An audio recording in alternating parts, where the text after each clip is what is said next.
नमस्कार दोस्तों, आज हम बात करेंगे बाबरी मस्जिद राम मंदिर विवाद की, लेकिन पूरा फोकस होगा इसके करंट स्टेटस और एग्जाम रिलेवेंट अपडेट्स पर।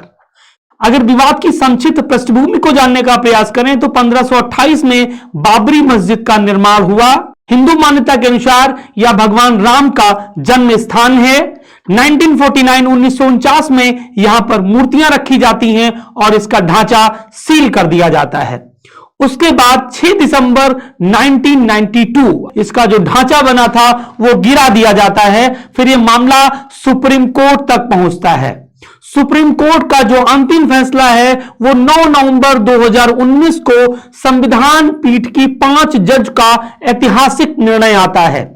इस निर्णय में विवादित 2.77 एकड़ की जो भूमि थी वो राम मंदिर ट्रस्ट को दी जाती है, जबकि मुस्लिम पक्ष को 5 एकड़ वैकल्पिक भूमि के रूप में दी जाती है। यह फैसला rule of law, archaeological evidence और संविधान पर आधारित होता है।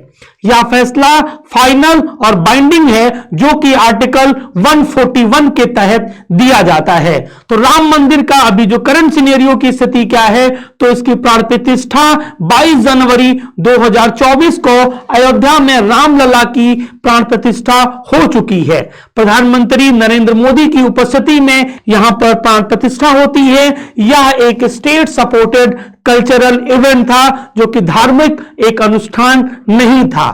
2025 की अगर स्थिति की बात अभी करते हैं तो मुख्य जो उसका गर्भगृह है वो पूर्ण रूप से कार्यरत हो गया है। भक्तों के लिए नियमित दर्शन, मंदिर परिसर का शेष निर्माण कार्य भी जारी हो चुका है, जो कंप्लीट हो चुका है। उसका भी अनावरण माननीय प्रधानमंत्री नरेंद्र मोदी जी के द्वारा किया जा चुका है। राम जन्मभूमि तीर्थ क्षेत्र ट्रस्ट संचालन में के इस निगरानी में सारा कार्य हो रहा है। दूसरी अगर बात करते हैं मुस्लिम पक्ष की करंट सिनेरियो की बात करते हैं तो अयोध्या के ही धन्नीपुर में 5 एकड़ भूमि मस्जिद के लिए दी जाती है। अस्पताल, स्कूल, कम्युनिटी किचन का निर्माण प्रस्तावित और प्रारंभिक चरण में है। वो लगभग भी बनने के कगार पे आ चुका है।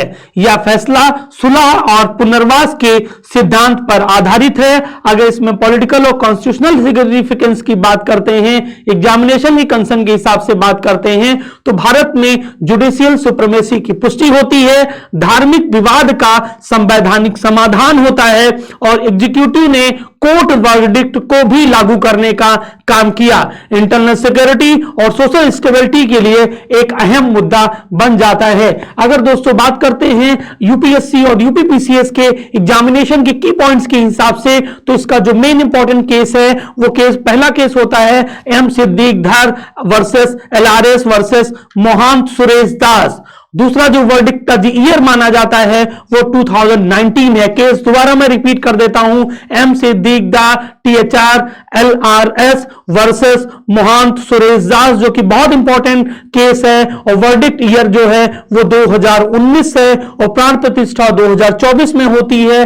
अगर नेचर ऑफ जजमेंट की बात करते हैं तो नेचर जजमेंट कैसा होगा, इसका सिविल डिस्प्यूट होगा। ये नॉट रिलीजियस विक्ट्री, ये रिलीजियस विक्ट्री के रूप में नहीं काउंट होगा। अगर हम इसकी बात कंक्लूजन की बात करते हैं तो बाबरी मस्जिद राम मंदिर विवाद अब इतिहास बन चुका है, कोई ऐसा विवाद अब नहीं रहा। वर्तमान भारत में यह संवैधानिक समाधान का एक अच्छा उदाहरण है। यह दिखाता है कि भारत में आस्था भी न्याय के अधीन है, न्याय आस्था के अधीन नहीं है। इस बात को ध्यान रखने की जरूरत है।